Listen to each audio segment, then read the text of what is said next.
What is going on, everybody? Sports expert here, and we are here doing our post week 2 college football rankings as we get ready for week 3. What a crazy week 2 was, as teams such as Notre Dame, Texas A&M went down Wisconsin to unranked opponents. So yeah, let's get started. And before we start, please hit the subscribe button if you're new to the channel, especially if you're a college football fan and are looking for college football content. Hit the like button. Comment what you think about these rankings and hit the post notification bell so you don't miss out on anything. So let's get started. As at 25, we have the Air Force Falcons. They are coming off a 41-10 win over Colorado at home. They just look like a dominant program. They have a really solid defense and they can run the football. Definitely something that puts them over the top over a lot of their opponents. So Air Force deserves this spot at 25. At 24, I have the Kansas State Wildcats, as they are coming off a big win over Missouri, as a lot of people were picking Missouri to win that game. I was thinking about it too, but I had Kansas State winning close. They blew out Missouri. They just look like a solid football program this season. The defense looks like it has some potential, so good job there for Kansas State. Don't know if they'll compete in the Big 10 or the Big 12, but yeah. At 23, I have the Mississippi State Bulldogs. They were coming off a 39-17 primetime win over the rebuilding Arizona Wildcats, I should say. So Will Rogers had another solid night. He did throw one interception, but, that was a tip pass. So I'm not going to really, it was a fine game for Will Rogers and Mississippi State as they take out Jaden Delora, who struggled mightily last night. So, yeah. At 22, I have the TCU Horned Frogs as they're coming off a 59-17 win over Tarleton. They've beaten Colorado and Tarleton so far. Not the greatest schedule, but TCU looks like a good team. They have some talent. They were a team I was looking out for at the beginning of the season, so definitely deserves the top 25 ranking in my mind for the time being. Max Duggan, solid quarterback. At 21, I have the Texas Longhorns. Not usually you see a team jump up in the top 25 after a loss, but Texas played a great football game. Lost by a point, game-winning field goal from Will Reichard. And, yeah, so they did get the news that Quinn Ewers will be out 4 to 6 weeks, which is not ideal. But Hudson Card played fine, stepped up in his absence. So I don't think Texas is in too much of a trouble because I know Quinn Ewers, he's been portrayed as a superstar, but I don't really think Hudson Card is much of a downgrade at this point, but we'll see. At 20, I have the Oregon State Beavers. They are coming off a last-second win over the Fresno State Bulldogs as Jonathan Smith, what a play call that was at the end. Shout out to him. Oregon State doing their thing. Team I really like, so, and they keep it up. At 19, I have the Miami Hurricanes. They are coming off a 30-7 win over the Southern Miss. And, yeah, they did not cover the 26.5 spread, which I thought was a lock somehow. I mean, they were up about 10-7 at halftime. Tyler Van Dyke played okay. Not the greatest game of the world for him, but Miami still seems like a solid team with Mario Cristobal at the helm. At 18, I have the Penn State Nittany Lions. They are coming off a big 46-10 home win, as they did cover the spread against the Ohio Bobcats. Penn State, very good defensive team, might be a top 5 team in the Big Ten. They probably are, so, give that to them and James Franklin, who was rumored to leave for a long time, but ended up staying at Penn State this offseason. At 17, I have the Wake Forest Demon Deacons. They're coming off a nice road win over Vanderbilt, who's been getting some hype, 45-25, as Sam Hartman made his return through for 4 touchdowns. No rust shown there. I mean, got to respect it. I mean, what he's been through with the blood clot and, played a great game still.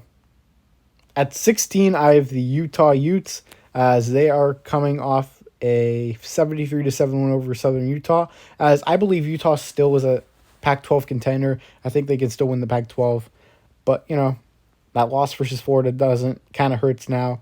That Florida lost to Kentucky, so not ideal there, but I think Cam Rising still is a solid season, and Dalton Kincaid, their number 1 receiving target, had another big game versus Southern Utah. He's just going to keep it up the rest of the season. At 15, I have the NC State Wolfpack. They are 2-0 now, coming off a big win, 55-3 over Charleston Southern. Better game for the team in Devin Leary. NC State's still one of my top picks for the ACC. I actually picked them to win the ACC, but, we'll see how that goes. I think, Clemson, I still think they're a good team, but I definitely think they can be beaten, and NC State's one of those teams. At 14, I have the Kentucky Wildcats. And speaking of East Carolina, who they almost lost to, they crushed Old Dominion. I actually picked Old Dominion to win, upset them. And by the way, yeah, Georgia Southern, shout out to them upsetting Nebraska. That was actually my upset of the week, so hey, good pick there. But at 14, I have the Kentucky Wildcats. They're coming off that big win over Florida in the Swamp. They absolutely contained Anthony Richardson. Great job by Mark Stoops and company. Will Levis had a better game. Kentucky definitely could be a sleeper in the SEC West, but UGA might be too good. But, Will Levis, if you have him at the helm, then anything's possible there. Big fan of him. At 13, I have the Baylor Bears coming off a tough loss versus the BYU Cougars. So many penalties in that game for Baylor. That just killed him. Blake Shapen didn't play too bad of a game. He didn't get a ton of help from his offense, though.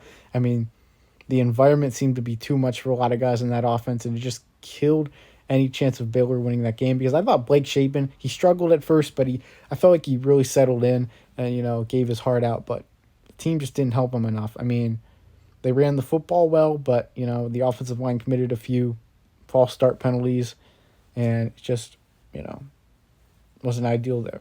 So, Baylor's still a solid team, though. I mean, but they got to clean that up. At 12, I have the Tennessee Volunteers, and they are coming off a nice overtime win over the Pitt Panthers on the road. I think Tennessee is going to be a pretty dang good team this year with Hendon Hooker at the helm, So, they still got Cedric Tillman out there in the offense. Got a few guys that can make plays. And Josh Heupel doing his thing out there, Definitely an impressive hire for the Volunteers. At 11, I have the Michigan State Spartans.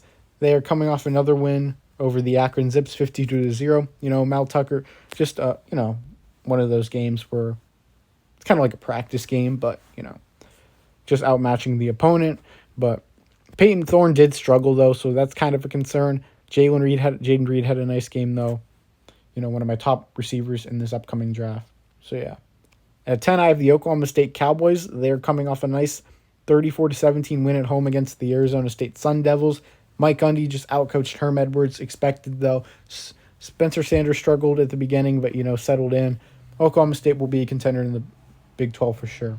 At 9, I have the BYU Cougars coming off that big win over the Baylor Bears. The crowd definitely helped in that win. Jaron Hall made a couple nice throws at the end there in BYU, to seal the deal. And, yeah, just, a big win for their program. Got them in the top 10 now.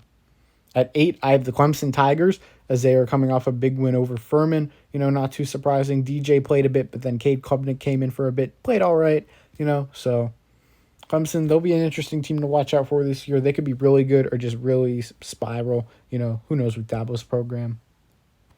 But definitely still the favorite in the ACC. At 7, I have the Arkansas Razorbacks coming off a 44-30 win versus South Carolina.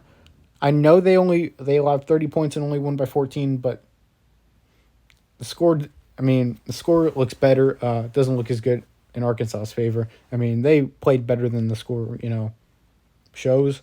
But, KJ Jefferson, I think he's the answer there this season at quarterback. Their defense, stepped up in big spots.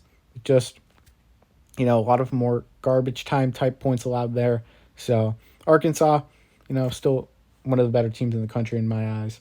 At 6, I have the Oklahoma Sooners. Their defense is definitely looking special with Brett Venables at the helm now, and if they can, keep it up on offense. They struggled on offense in the first half against Kent State, but settled in. Dylan Gabriel, Marvin Mims, guys like that, they started to settle in, had big games. So Oklahoma, despite losing all that talent and all those coaches, still looks like a top team in the country.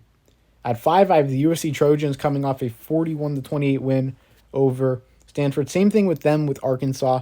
Score doesn't look as good for them as it should, as, garbage time points allowed, kind of slowed down the tempo at the end. Kind of surprising that Lincoln Riley was the one that didn't run up the score there, but, Caleb Williams still threw for 4 touchdowns. What an impressive football player he is.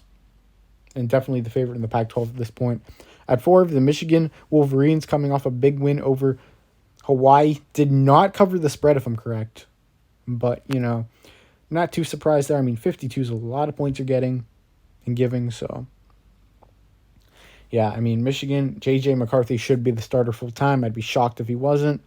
And, yeah, I mean, Jim Harbaugh better make that right decision. I mean, I want to see 11-0 versus 11-0 Michigan and Ohio State as an Ohio State fan. At 3, I have the Ohio State Buckeyes coming off a 45-12 win over Arkansas. A little bit sloppy with penalties on the defensive side of the ball, but, Denzel Burke really struggling out there. Needs to kind of clean it up. A guy like Jordan Hancock could be in waiting. CJ Stroud played a fine game. I think he made a lot of bad throws, though, that he shouldn't have made. But, Marvin Harrison had an impressive game. Not concerned about the Ohio State offense. He'll gel once, JSN comes back. And once, they gel a bit with chemistry without Wilson and Olave. At 2, I have the Alabama Crimson Tide, almost coming off a scare versus Texas. I still have them at 2 despite the loss. Or the win, almost loss, I should say. But, still impressive to beat Texas on the road, no matter what the outcome is, due to the atmosphere there. But, still only a 1-point win. Wasn't the greatest of all games for Alabama, but they're still Alabama, led by Nick Saban and Bryce Young.